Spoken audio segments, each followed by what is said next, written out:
Hi students, let us learn vectors. तो ये physics का क्लास है और वेक्टर्स एक इम्पॉर्टेंट टॉपिक है क्योंकि वेक्टर के हेल्प से आपका फिज़िक्स जो है वो बहुत ही आसान हो जाता है उसको समझना। और इसीलिए वेक्टर और कैलकुलस ये दो चीज़ें हैं जो कि फ़िज़िक्स को बहुत ही आसान कर देती हैं। वेक्टर एक तरह से फ़िज़िक्स के लिए लैंग्वेज है। तो जैसे आप कोई भी दूसरा सब्जेक्ट ले ले, अगर सपोज़ आपको हिस्ट्री समझना है तो उसके लिए लैंग्वेज क्या हो सकता है, इंग्लिश या हिंदी या और भी कोई भी लैंग्वेज। तो उस लैंग्वेज की मदद से आप हिस्ट्री को समझते हैं। ठीक उसी तरह वेक्टर्स की मदद से आप फिज़िक्स को समझेंगे। फिज़िक्स के लिए एक तरह का लैंग्वेज है। हालांकि हम फिज़िक्स इंग्लिश मीडियम में पढ़ेंगे या हिंदी मीडियम में पढ़ेंगे, वो भी एक लैंग्वेज है, बट इस लैंग्वेज के एप्लीकेशन से, लैंग्वेज ऑफ वेक्टर्स, उसके एप्लीकेशन से फिज़िक्स जानना बहुत ही आसान हो जाता है। तो शुरू करते हैं दोस्तों। सबसे पहले तो कोई भी जो फिज़िकल क्वांटिटी होता है, फिज़िकल क्वांटिटी ऐसे क्वांटिटी होते हैं जिसको कि हम मेजर कर सकते हैं। फिज़िक्स या साइंस में कोई भी ऐसा क्वांटिटी, मात्रा जिसको हम नाप तोल सकते हैं, मेजर कर सकते हैं, उसे हम फिज़िकल क्वांटिटी कहते हैं। तो फॉर एग्जांपल हम क्या नाप सकते हैं? हम लंबाई, लेंथ को नाप सकते हैं, ठीक है, या हम स्पीड को, गति को नाप सकते हैं। तो ये सारे फिज़िकल क्वांटिटी हैं और हम फिज़िक्स में फिज़िकल क्वांटिटीज़ के बारे में ही पढ़ते हैं। तो फिज़िकल क्वांटिटी बेसिकली तीन तरह का होता है।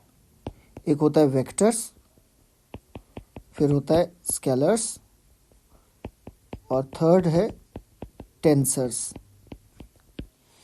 Vectors, scalars, tensors. तो ऐसे फिजिकल क्वांटिटी जिसमें मैग्नीट्यूड और डायरेक्शन हो, और साथ में जब हम कंबाइन करते हैं दो वेक्टर्स को या दो फिजिकल क्वांटिटी को, तो अगर वो एक स्पेशल रूल ऑफ एडिशन को फॉलो करे,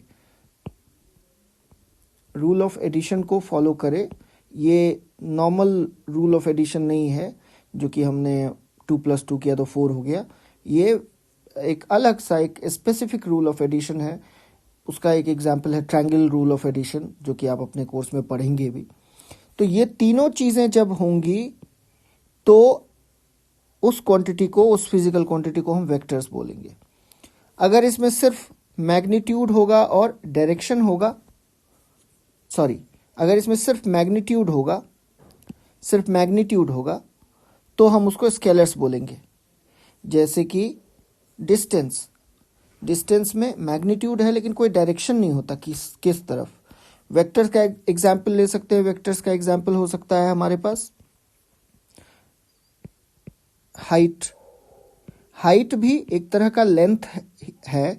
तो उसमें एक मैग्नीट्यूड भी होता है, उसमें लेंथ भी होता है और उसमें एक डायरेक्शन भी होता है। हाइट हमेशा क्या होता है? अपवर्ड होता है, ऊपर की ओर होता है।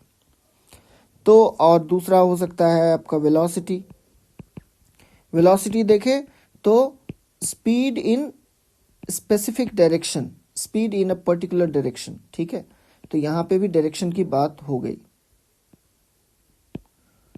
तो ये सारे हो गए आपके वेक्टर्स, और इसके जो रूल ऑफ एडिशन है इसको हम आगे अभी समझेंगे।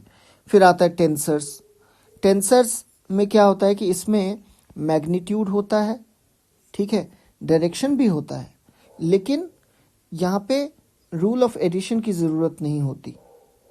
तो मैग्नीट्यूड और डायरेक्शन होने के बावजूद वो वेक्टर नहीं कहलाएगा, क्योंकि रूल ऑफ एडिशन जो है उसमें यूज़ नहीं होता। वो सिंपल एडिशन का रूल जो होता है उसी से वो उसको हम सॉल्व कर सकते हैं।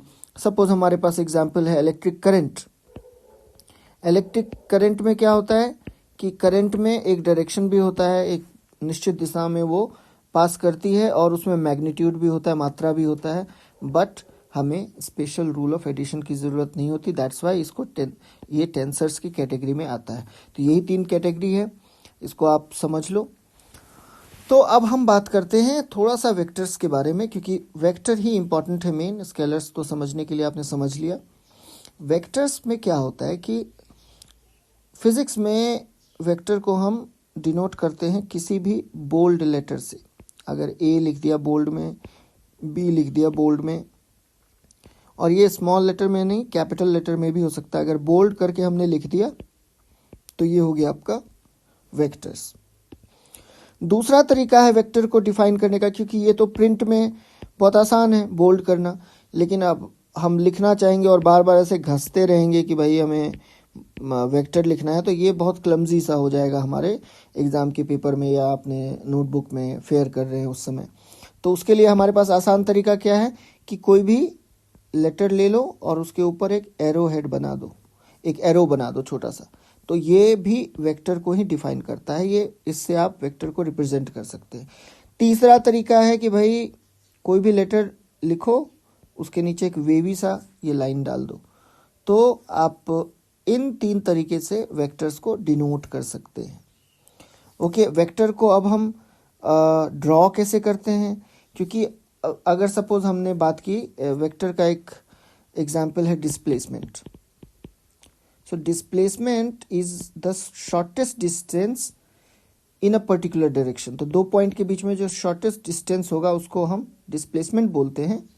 क्योंकि ये डिस्टेंस अगर बात करें तो डिस्टेंस तो हम इस तरह भी ट्रैवल कर सकते हैं 2 पॉइंट को कवर करने के लिए, लेकिन शॉर्टेस्ट डिस्टेंस क्या होता है, एक स्ट्रेट लाइन होता है ना। तो ये डिस्प्लेसमेंट होता है फ्रॉम ए टू बी। तो अब ये एक डिस्प्लेसमेंट कब हो जाएगा, जब ये शॉर्टेस्ट डिस्टेंस में एक डायरेक्शन भी आ जाएगा। और डायरेक्शन को डिफाइन करने के लिए हम क्या करते हैं, एक एरो लगा देते हैं, उसमें एरो हेड लगा देते हैं।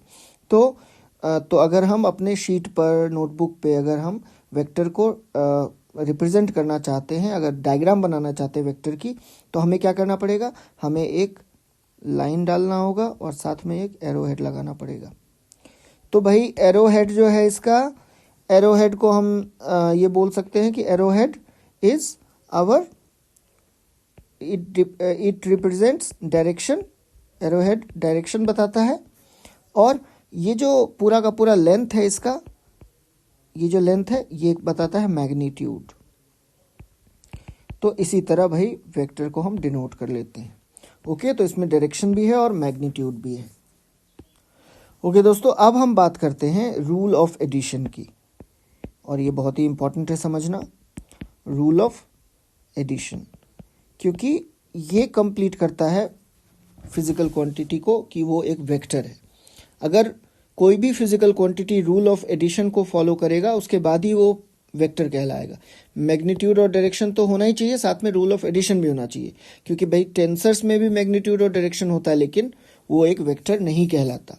तो रूल ऑफ एडिशन क्या है कि यहाँ पे हम ट्रायंगल रूल ऑफ एडिशन देखते हैं। ट्रायंगल रूल ऑफ एडिशन, इसमें क्या है कि अगर 2 वेक्टर है, वेक्टर ए और दूसरा वेक्टर है वेक्टर बी, तो अगर वो एक ट्रायंगल बनाता है, अगर इसको ऐड करना चाहें हम, तो क्या करते हैं, जो ये जो वेक्टर ए है, वेक्टर ए का जो एरो हेड है, मतलब इसका हेड जो है और इसका टेल, इसका पीछे वाला पार्ट हो गया। तो जिस साइड एरो हेड बना हुआ है वो उसका हेड हो गया और टेल हो गया, जिस साइड एरो हेड नहीं है। तो एरो ए के एरो हेड से अगर हम उसको ज्वाइन कर ले बी के टेल के साथ, तो ये आपका बी है। अभी देखो ये बी है, और बी का टेल जो है, बी का टेल इज दिस पोर्शन, इसको हमने यहाँ ज्वाइन कर दिया।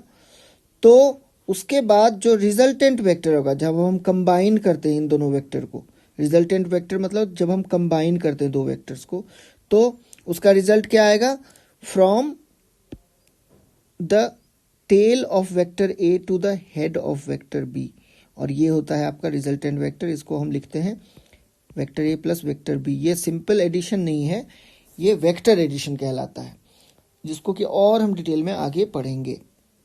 तो भाई ये आपका हो गया ए प्लस वेक्टर बी, ये ट्रायंगल रूल को फॉलो करता है। अब नेक्स्ट वीडियो में हम बात करेंगे कि रूल ऑफ एडिशन के बारे में हम और डिटेल में बात करेंगे, उसके क्या प्रॉपर्टीज़ होते हैं, और उससे हमें बहुत कुछ अच्छा सा अंडरस्टैंडिंग हो जाएगा, और ये ग्रेजुएशन लेवल तक के लिए भी काम आएगा ये अंडरस्टैंडिंग। ठीक है दोस्तों, तो thanks for watching the video. हम लोग अब नेक्स्ट लेक्चर में मिलते हैं।